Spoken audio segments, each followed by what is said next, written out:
we want to help people, like sick people, like cure their disease. I think that's the major passion. You have the possibility to discover things that nobody would think about it, and then you you feel like you have something to do to the mankind, to the humanity. I'm involved, a lot involved in prenatal diagnosis, and I hope to develop means to perform a non-invasive prenatal diagnosis. Well, it's an open field. You can find there whatever you want. Actually, I always wanted to be a doctor, as my mom, but since I'm not now, I studied it about 2 years, but then life changed the plans, and then I came to science. The ability to be part of something larger than just myself. The fact that I can contribute to the well-being of thousands, if not millions, of people around the world is really inspirational. There are several things that make me feel passionate about working in science. Of course, one is the understanding of the unknown and discovering things that have not been known before. But as a physician scientist, I think what makes me most passionate is the potential that discoveries can be related to improving outcomes for patients and altering disease processes, basically improving quality of life.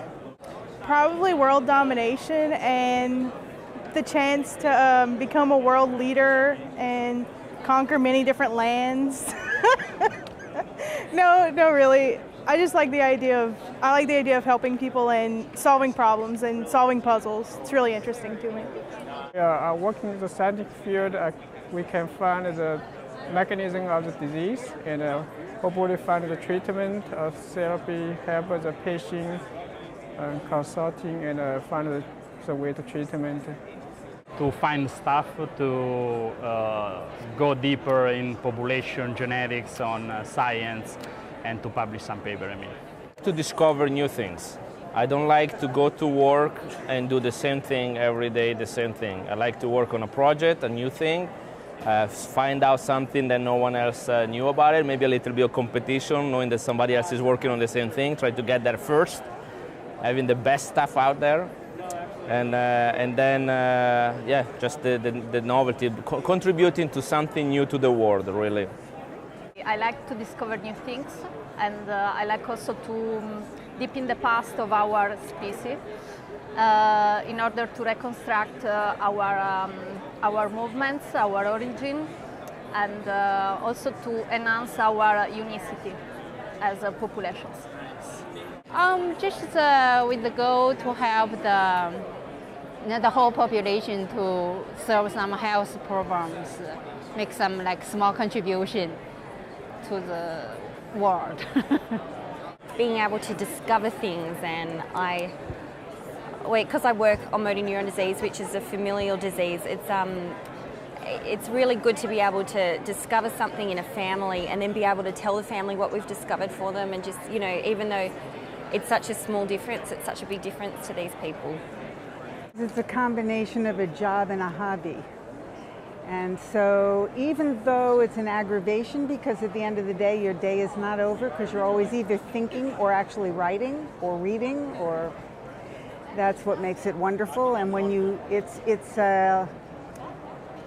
I will say it's the most addictive paradigm in psychology is the infrequent and, I'm not going to say irreproducible, but infrequent and not expected successes in between all those failures.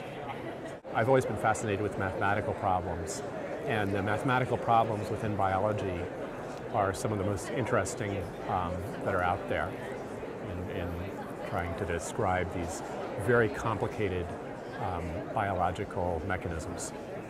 The continuous stimulus to my brain to understand things and to detect new things. I love being a scientist because the kinds of things that we study really have a huge impact on the welfare of the community and society in which we live. Well, both the possibility of understanding nature, seeing things for the first time, and also the possibility of helping people who are ill or people who might become ill if we don't intervene. So there's a number of things that makes it exciting to go to work. It's probably something that started very early on. As a little kid, I was curious about everything. So there was a tiny lab close by where I lived that belonged to a person whom my father was working with. So he was a representative of Glaxo, and he had a lab in his yard. So I used to creep under that fence, go to that lab, look at things, probably not supposed to be doing that, but looking at things and little test tubes and all that. So I used to spend so much time there. I used to read a lot, so I think it's probably something that has come from a very early curiosity about how things work. So I'm particularly interested in biology, so that's one of the reasons why I went into health research later on. I think it sparked my curiosity, as many people do. What I love the most is when you discover something that no one else in the world has seen for the first time. It is the closest thing I can get to being an explorer. The continents have already been explored, but when you find this something for the first time and you go, my gosh, I'm the first person who's ever seen this, it's an amazing feeling. Have you had any of those moments? Yeah, of course. Every time an experiment works, you're on top of the world. Well, this disease, if you know a little bit about it, it happened to be in the teenage girls between 10 to 15 years old. It's developmentally, they have a curvy spine. And what we're trying to do is helping them with genetic typing diagnostic tools, so helping them in terms of predict their risk of progression. By doing so, we could eliminating the X-rays, the surgery needed to prevent for unnecessary mental stress and for activity stress and everything else. I'm passionate about my work because I feel like what I do matters, and so that I'm actually changing people's lives, even though it may not be today, it's sometime in the future, and so that what I do actually makes a difference.